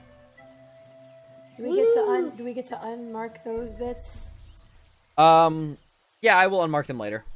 Okay, cool. I was gonna say, I'm like, but have this filled up more. Please. Yeah. But We're traveling. Map. But map. Achievement unlocked. Survive the river journey. Yay. In this case, I will say, to what point on the map are you trying to head to? That red X? Yes. Okay. Or at least around there. Cool. I will say that make another survival check for this next kind of stretch of the montage, because you guys reasserted yourself on the river and managed to get away actually in the direction you were hoping for. So for this next montage, make another survival check. I feel like we need like the freaking song from El Dorado and then on the trail we blaze. That would be amazing. da, da, da, da, da, da, da, da, da, da, da. Molly, do you want to make a survival check? Yes, please. I don't wanna, cause it's a 0.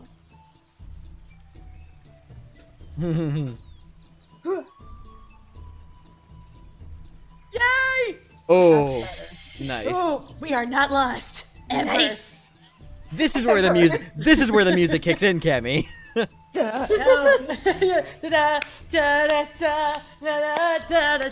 the trail we blaze. You guys hike this montage, beautiful montage with vocals by Cammy, hiking through the jungles, deeper into undead territory, fighting undead abominations, an undead Tyrannosaurus Rex, armies of ghouls. Yeah, that's a thing. That's the thing. Holy fuck! Wait, do we actually? I want the. If you say that, we have to get the experience for it now. I will say you will probably encounter one on the way, and I will give you experience for it. Yes! Yeah, it's what killed my last party in Tomb of Annihilation, so yay. Did they TPK? They TPK'd on the T-Rex. Did you just stop the game there? Yeah. Nice. Damn. That sucks. Yay, what level are you guys again? 5. Yeah, that's, you guys would be able to take it down pretty easily, I think. Yay! Yeah, we'll see. We'll see. You might encounter a second one, but we'll see. Great. We got the experience from this one. That's all that matters. I will give the experience for that one, just to kind of keep everyone on par. But, sure enough, following your map, you reach that point, that X in the map, and you realize that you have no idea what's here, because as you spend a while scouting the area, you won't find any sign of a ruined city on this X on the map. Just a lot of jungle. We marked it wrong. It's somewhere over here. Someone fucking lied to us. No, they didn't lie. No, we just lost the map. We lost the original map. It must be close. We can still look around here. Yeah, we Yeah. could just do a whole radius scouting thing. It would take some time, but we'd be able to cover the area. Yeah. Well, that'd be fine. I wonder if we could ask any wildlife. You can. I wonder. I wonder. Looks at Thalia, the Who person in the who can ask world would wildlife. know? Who in the world would know? Yes, I know. I would do it. God. We just have to find a part of wildlife that's not dead. I mean, there's plenty of live wildlife here. Despite being undead territory, there's still active animals. It just means that the concentration of undead is higher here. What type of animals? There's exotic birds, there's dinosaurs, other jungle fauna. You know, a lot of birds, though. A lot of birds that fly around. Yeah, definitely ask a bird. Alright, you find this really brightly red parakeet. You know, it's kind of just perching up on a branch as you're passing under. Okay. Birds are pretty vain, aren't they? Maybe this one is. I don't know. Maybe that's Maybe this is just the world's most humble bird. Yeah. True. Don't maybe. stereotype. I don't know, I guess. I guess I'll just play it safe for now. I can go into the praising later if I need to. I'll, use speak with animals to yell up at the bird.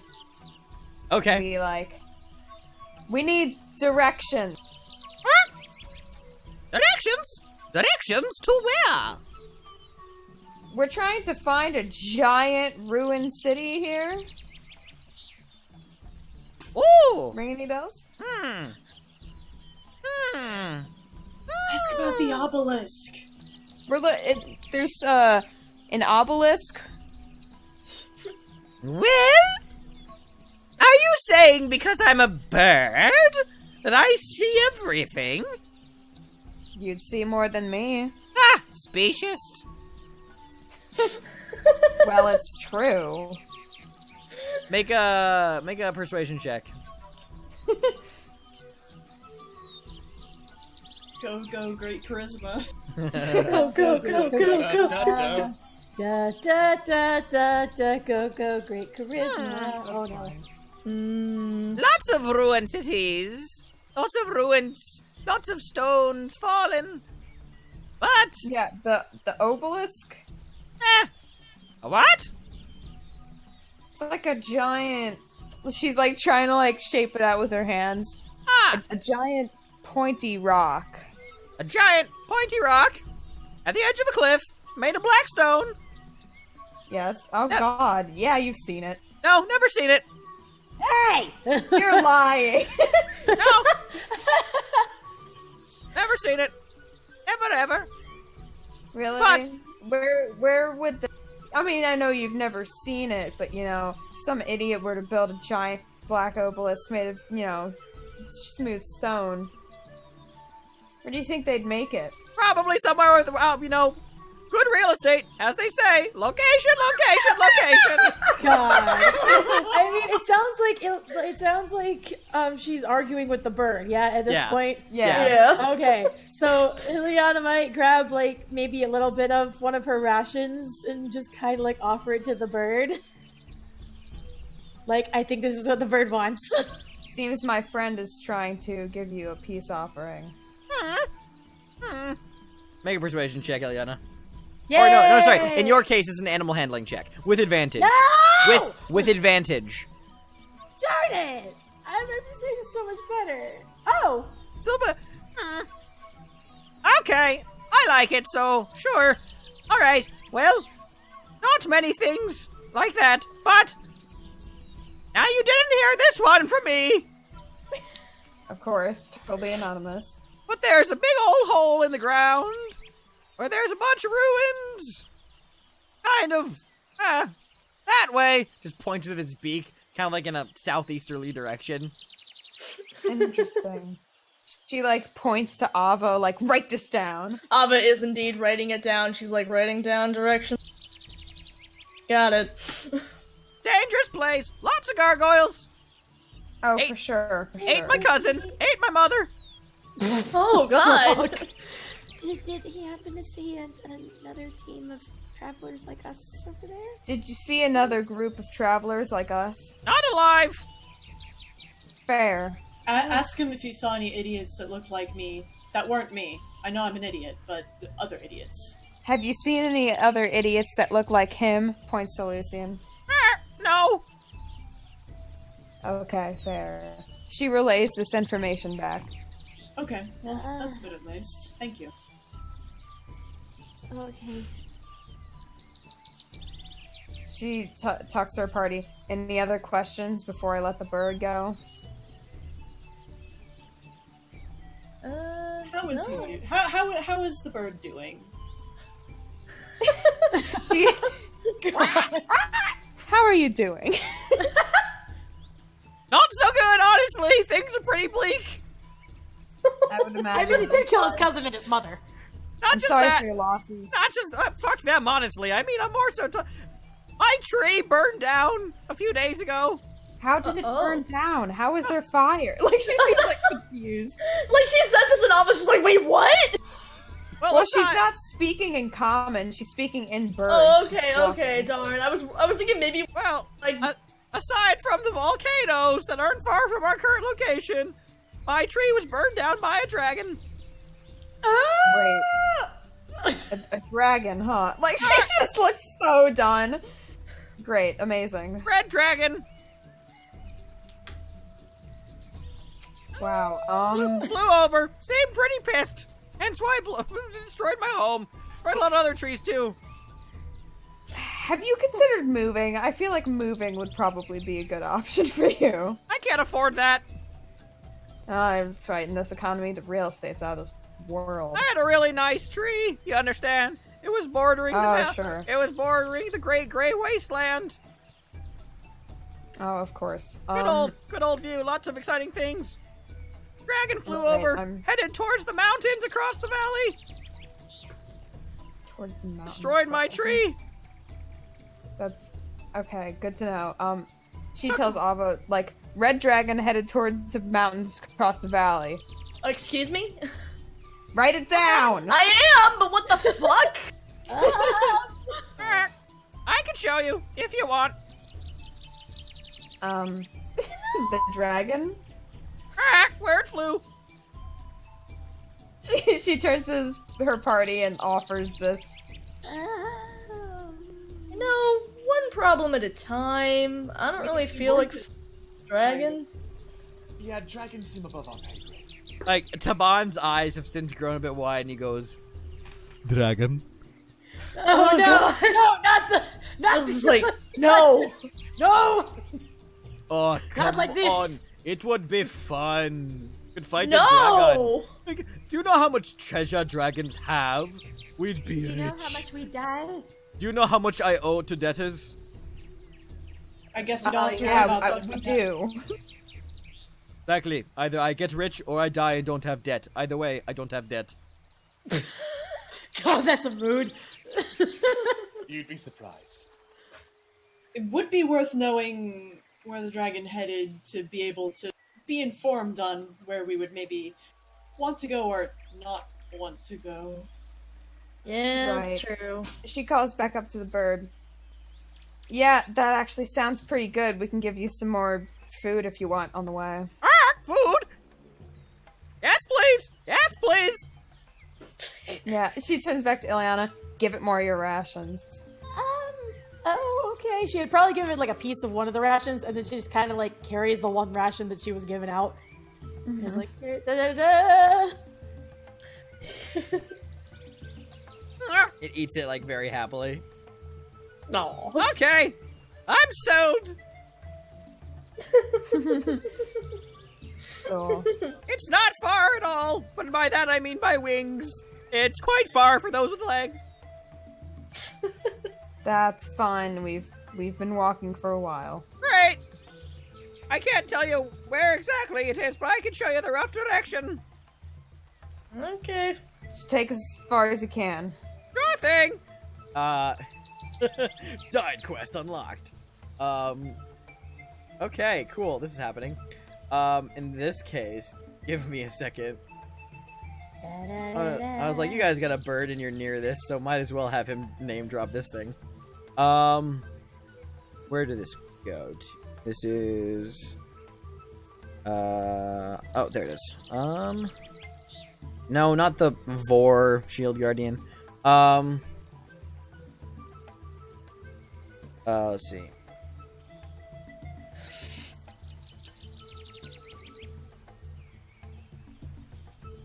Okay, yeah.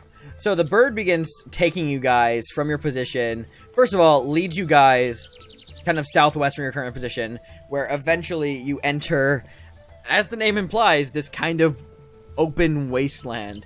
This vast gray stretch of just scorched and blighted earth. Pretty barren. And miles to the, like, you know, northwest. Specifically about 110 miles or so. You can make out the currently smoking plume coming from a volcano that has actually caused for, even this far, some of the ash that's raining down over this valley. And the bird, all the while... How long does Speak with Animals last, by the way? Because I need to know how often you're casting it. Oh, good question. Let me see. I think it lasts for a while, but... Oh, it doesn't actually. Only 10 minutes. Okay. Oh, well. So, is that a ritual spell? Now I need to open the tab again. Yes, it is. Okay. Ritual spell, which means you can cast that ritually every so often, much to the displeasure of the parakeet, because it's like, I can get there in like a few days. Like, but this is gonna take forever. I'm trying to get this music to stop because this is not the vibe I want to go with right now. So I'm just gonna lower that volume a bit because it's no longer cheery overland travel music. Now it's bleak, dramatic wasteland. Bleak travel music. Yes. God. So, now you guys enter this thing, which on your map is the Valley of Lost Honor. Woohoo. Which Saban says, hey, maybe I can find some more honor here. Then it ain't gonna help you. Mass just lifts up his hand and goes, with it.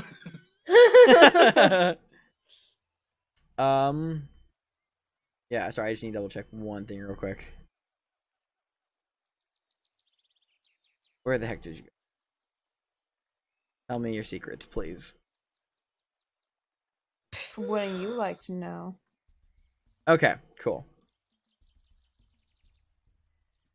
So, on the way, as you guys enter this Valley of Lost Honor and begin following it over the course of a few days, hiking through the blasted ruins that form it, it seems like this place is basically pretty, like, whatever was once here has long since either been A, burned away, or crumbled into dust. If there's anything that's ever lived here, you have no sign of it. Like, looking around, you don't even find bones of anything here. Like, it's just this stretch of nothing. It's kind of off-putting for this long stretch. But as you're following the guidance of this bright red parakeet who stands out so heavily amongst the bleak landscape, begins leading you through the Valley of Lost Honor over the course of a few days. As you get kind of to the midway point, you guys have begun to realize that you're actually beginning to make out a pattern on the ground that you've been following through the center of the valley. It's actually gotten a little bit more solid over time, but you realize you actually have been walking on an ancient broken road. Wow. Mm-hmm. Wow. Wow. And the road seems to continue as far as you can make out, like all the way towards the mountain, kind of disappearing out of sight, to where you don't see any other landmarks. But for whatever reason, this road has stood the test of time. Ava, could you make me a history check? Okay.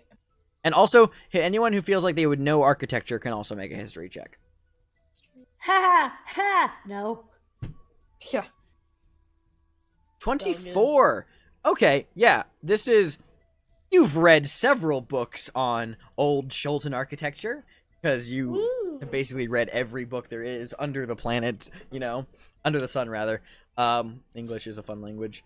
And you recognize that this architecture is actually in line with, like, ancient Chultan dwarvish architecture, which is quite hardy. It stands the test of time. So whatever this dwarven road is leading to, you're not sure. That exactly hasn't... You have heard of the ancient... Because the native... the dwarves who are native to Chult are the albino dwarves. I believe you met one of them in Port Nyanzaru. His name was Musharib. He's one of the guides. That I think you guys may have either spoken to or you would just know. Yeah, it's been a while. Yeah, I mean, Ava would know, so... I can actually... Is he one of the ones we told to fuck off? Probably. No. Mm-hmm. He was like, I don't care where you're going to help me fight some fire newts. Yeah, that's the guy. That's right. This is what he looked like. Oh yeah, that guy. Yeah. You know that their ancestral, like, forge, it was called Hrakamar, and it's been long since lost, is the extent of your knowledge. So you're not sure if that's connected, but those are the two bits of dwarvish lore you would definitely know from reading and just hearing about it. Okay. Yeah, but, and those dwarves specialize, like, and you know, also by proxy that these mountains, the Kobold Mountains here in Chult, are rich with adamantine. And so it was a bit of a heavy blow to the dwarves that they lost basically all of their adamantine mining. Which adamantine, for those of you who don't know, is the strongest metal in the D&D worlds. Wow. Yeah. Basically, fun fact, a suit made out of adamantine armor will always negate critical hits against you. Wow. So you'll never get a critical hit against you as long as you're wearing adamantine armor. That's Fun fact. cool. Yeah. But around this point when you guys have noticed that the road is, like, progressing, is when the parakeet's like, the dragon flew, basically in this direction. And then it gestures more towards the southwest, away from where the road is continuing towards the mountains, even though they're all kind of connected. Mm-hmm. Well, you're the one who can talk to him, Thalia. I'm feeling awkward now. Thanks. You're welcome. Bit of a specious, but I appreciate you. Well, I'm not used to these lands. Alright. You want to talk about specious, you need to talk to deers. Christ, they're bad. The worst. See, and now you're doing it. I've got you doing it. What? Entrapment! Entrapment! What I'm good for. Well, got any more food? I guess. Eliana, any more food? It gives like a quarter of another portion. Eats it up very quickly. and flaps its wings. It's been perched on Talia's shoulder this whole time. That's super cute. Nice. What now? And the bird says, "What now?" And then Taban says, yeah, what do we do now?" And then Azaka says, "Yeah, what now?" You're like, don't look at me. I've been leading this whole time. I mean, what are our options here? Well, we know where the dragon is. Sort of. And we've got a better idea of where Omu is. Yeah. Well, I mean, the intent was to get to Omu, right? Yeah.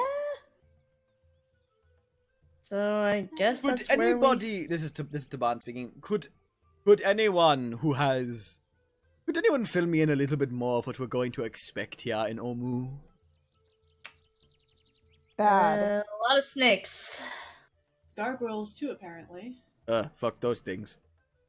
Yeah. Right. I don't know about you. I mean, I will follow you wherever. I just, kind of, like, looks at his weapons. Not sure how effective these will be against gargoyles. Snakes I've got covered. Great. And Zaka just like, my specialty is boars. Speaking of, I got one. She holds up a dead boar. When did you get that? As we trek through this barren wasteland with no life, just boar, okay. A profession. If you're good at something in life, never do it for free. Oh my god. And never reveal your trade. The secret. Just know, I have my ways. She moonlights as a guide, but passion for hunting. Exactly. That's her real goal here. Well, Christ. there's a good question. We know there's gargoyles. We know there's a lot of snakes. Question is if we really feel prepared to go tackle whatever the fuck's in there. Yeah. Actually, Taban, what did you mean by your weapons not necessarily being effective against gargoyles? They are, from what I have heard, resistant, resilient, very hard to kill with normal weaponry. I mean, I know I'm all muscle and charm and good looks, but you have to understand, I've done a fair bit of reading in my time as well. Wow. Right. Right Ava, there. do you know anything My about kind of man. Do I know anything about gargoyles? This would be an Arcana check. Arcana? Fuck. I'll make the check too, because why? Oh, never mind. Well! Natural 20! It's one of the things I know Fine. You know so much about gargoyles. You had a whole elemental kick at one point. Like, you were like, Apparently. you ordered books from, like, Waterdeep, like, to study this topic. It went nowhere. You didn't even do anything with it. You're just like, I want it. I must know. Like, Mia's like, how many books did you order from Fantasy Amazon? All of them! Fantasy Amazon. Yeah. Or Famazon. Amazon? Famazon Prime. Famazon Prime sounds like a sci-fi planet world. Like, so it's like, It does. we are to travel to Famazon Prime. Lord. Orbiting this in the Alexa system. Anyway, where did my gargoyle thing go? Fuck. I had a whole thing pulled up for you just now. Where'd it go? There it is. Yeah, gargoyles, Ava, as you would know from studying them religiously, they are a type of elemental. They're stone elementals, and one might say, there's some people confuse them with being constructs because people think that, oh, are they just enchanted gargoyles from buildings? No. Gargoyles that are on buildings are inspired by these creatures. Kind of grotesque and fiendish. It's made of animate stone. Their bodies are a very rough, magical stone, and they have a reputation for cruelty. And they are, they like to alleviate the tedium of their existence by catching and tormenting birds and rodents, but they really crave harming sentient creatures. Usually they are created, or not created, they are, not created, rather. They are brought into the service of or summoned by intelligent masters. And they really enjoy following the orders from these cunning masters and being really cruel in exercising that will. You would also know a bit of lore about this, is that Ogramach, the evil prince of elemental earth, treads his stony realm from the plane of earth in the elemental chaos.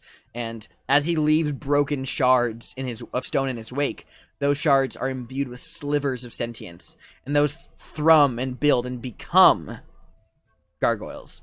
And they serve Ogramach very, very, very, very, with a lot of dedication. But from a more practical physical standpoint, you know that gargoyles are, I'll actually tell you this, it is hard to damage them with normal weapons that are either not magic weapons or not made from adamantine. Alright. Well, that's some bad news, bears. It's possible to harm them, but just like, it's kind of like chiseling stone with a screwdriver. So, here's something I hadn't thought of until now. Guess I'm the idiot. We didn't really think about what exactly is gonna be here in this place when we get there, and we didn't really think about what we need to deal with whatever's there. I don't like where this is going. Well, it depends. Do you want to go... I mean, I don't know about you, but to be honest, I don't know if I can punch stone to death. I can try, but it's gonna fucking hurt. Ava, are your fists magical at this level? I don't think so. Okay, you get a feature at some point as a monk called Key Empowered Strikes. Yeah, I don't. I think it's either level 5 or 6 where monks get it. Yeah, I'm 5 and I don't see it on my list thing. I'm gonna double check, but it might be 6. It's 6. Okay. Yeah. So next level, you can punch stone to death. Great. Well, right now I currently stone death. What was So that? that's not great. Taban says, kind of like there's a glimmer in his eye, and goes, "Hey, Ava." Yes. When you were talking a few minutes ago, what was it you were saying about adamantine in the mountains?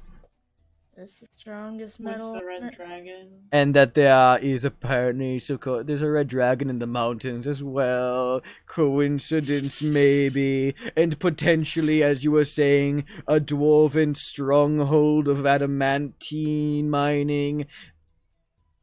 I think you need to say adamantine at least 3 more times. Adamantine. Ava's just staring off into space, like looking just so annoyed. She's like, worst fucking idea. Also, it's worth noting that Lucian, after he said adamantine 3 times, he like looked at you and did 2 pec flexes at you. Yeah, Lucian did 2 like eyebrow raises, just that bam bam. God. So who wants to go try to find... Your mic's cutting out, Kristen. Cool, great, awesome. Just repeat. So, who wants to go try to not piss off a dragon and get some magic weapons or whatever? Get some super hard, sweet weapons. Taban's hand goes up immediately. My bard mind is affecting me. This is obviously out of character. What? Depending on how big the dragon is. No! You might be able to try and seduce it. I already know exactly where you're going with no! I'm interested. Don't fuck the dragon! I don't think Thalia there are any wants to sorcerers in our fuck the bloodline dragon. yet. We'll have to see. If anything, I'm more of a metallic dragon kind of guy, but one can make it do. Oh, you want to join? No! Not No, that'd be you. weird. You can't see it, but my face is completely dead right now. Oh. Isn't it always dead? Sometimes it has other expressions. Azaka Azaka leans over at you, Ilyana, and she goes, "The mask hides the pain." Hello, Ouch, smile, accurate. And You know, Mask is right here, right? Oh no, I'm saying he can hear me. I know. yeah, I'm well aware. I don't Yes. think she cares. So, who wants to go to see the dragon? Taban immediately slaps you on the back of your shell and's like, "I do." Yeah, I got gonna get that. us killed. Oh my god, you Ilyana's just sitting there one- sweats and not because of the heat. You can be the one that, if we do end up maybe getting killed, you start the battle and you're at the front line. I am more than okay with that. Let's go avoid a dragon or die trying. He does more Yeah. pec God, flexes. why are we doing this? Stop it with the pec flexes. I see it. I don't know what you're talking about. They flex 3 more times. Oh my god. This guy's And- just all killed. He accompanies it with some eyebrow wiggles. She just looks away and covers her face. That she's sort of blushing. God, stop it. No, please Men. continue. It's the most men I've ever been around, and it's really starting to wear me out. Oh, sorry, we can always go back into the jungle. Mask, you have not raised an opinion on this incredibly stupid decision. No, I have not. I've been tuning it out for the last 15 minutes. Wise. Oh, come Oh. on, Mask. It will be fun. You and I have very different definitions of fun. And Taban throws an arm around Ilyana and gestures at the group and he's like, "Oh, come on. It will be a good time. What better way to earn our rights as warriors and heroes than to kill a dragon? After all, it wouldn't be called Dungeons and Dragons if there wasn't a dragon at some point." We are, after all, in the Valley of Lost Honor. And so I'm saying we might be able to find some. That's what I am saying. I just want to let you know, I hate this idea. But I do Same. have a better one. Yep. That's a mood. Alright. Let's go try to not piss off a fucking dragon. Great! Where are we going?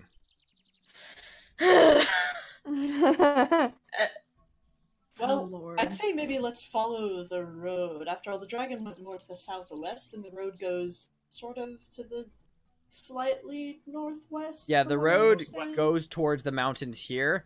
The bird was saying that the dragon was somewhere, flew in this direction over here. Well, really, all we want to be doing is looking into that dwarven settlement and getting some weapons. We may not run into the dragon at all if we're lucky. In Let's that case, hope northwest so. sounds much better. Yes. Let's Yeah. just hope so. Okay. Okay. Is that the plan? I Yes. guess. All right. Cut 2. The group begins to head down the road. Although on the road, at one point, Ilyana. Azaka kind of walks up alongside you at one point. Yeah. Quiet for a moment, but then eventually just says, "How you doing, kid? You've been a little Okay. quieter than your usual quiet." Oh, well, I guess I was just kind of hoping for something that didn't happen. What happened? What are you talking about? If you're comfortable saying it, of course. Well, in Oralunga, what was the snake lady's name? Saja Mbaza. Saja. I'm just gonna say Saja. Yeah. Fuck you. Really got to use those, glottal stops. Just. She goes, well, Saja said that my father was here. But What am I hearing in the background? Sorry, I don't want to I interrupt don't a moment. know. Who's I don't who's that know. coming from? Oh man. Believe it or not, that was Steve yelling. Steve's real? Oh my god, it's real! We heard him! Tell Steve his efforts have been thwarted! Fuck you! Steve is real! I believe in Steve! You heard it here first! It happened on my stream, motherfuckers! You heard it! Steve is real! Steve is real! Steve is real! Finally, everyone believes! God! You ruined now you guys are trying to go back to the scene! Clip that shit now, somebody. It happened. Oh, okay, let's get back to it. Anyway, yes, continue with that, Liana, as you're saying. Okay.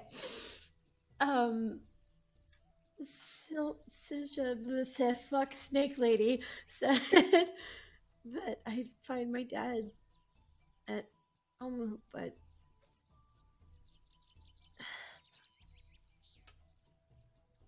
apparently from what we've heard, he might not even be there. I mean, the jungle is a big place, child. You consider the fact that could have left, could not. Don't immediately jump to the bad decision. And if he is still there, then I am sure we will find him.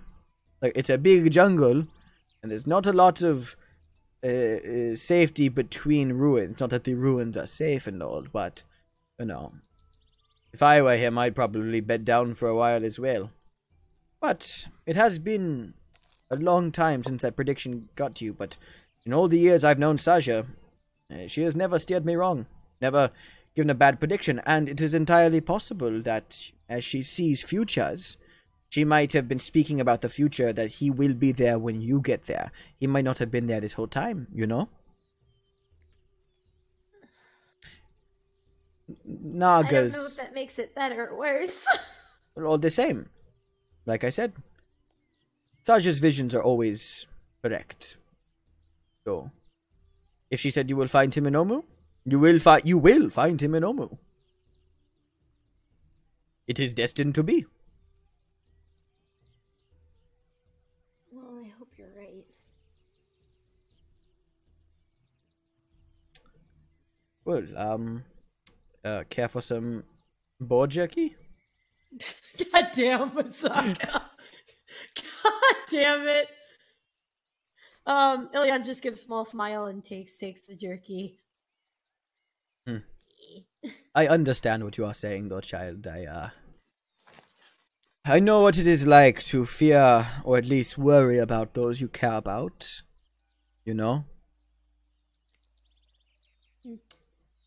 Ileana, like, looks at her, like, really? Yes. Family is very important to me. And, well, I don't know about a father. In fact, I can say that I never really knew my father. He died when I was very young. Oh, I'm But sorry. It is okay. Like I said, I was basically a baby when he died, so I never got to know him. Never really mourned. I do think of who the man might have been, but like I said, family is very important. I lost my, well, I would say mate on account of she kind of like draws her fingers along the scars on her face, like the claw-like scars on her face. I would say mate. I guess the better word would be husband for you city dwellers. I lost him as well. And spent a long time beforehand trying to find him, and when I found him, he was taken from me again. Oh. I suppose that is why I hunt. Well, I hunt for a lot of reasons, but one of them being it reminds me of him. Makes me feel that he is always with me. But even if the worst does happen, there's always ways to honor your family. But always keep looking. And always keep searching for new ways to live. That's how I've gotten by these many years now. Do you understand what I am saying? I think I do. Good.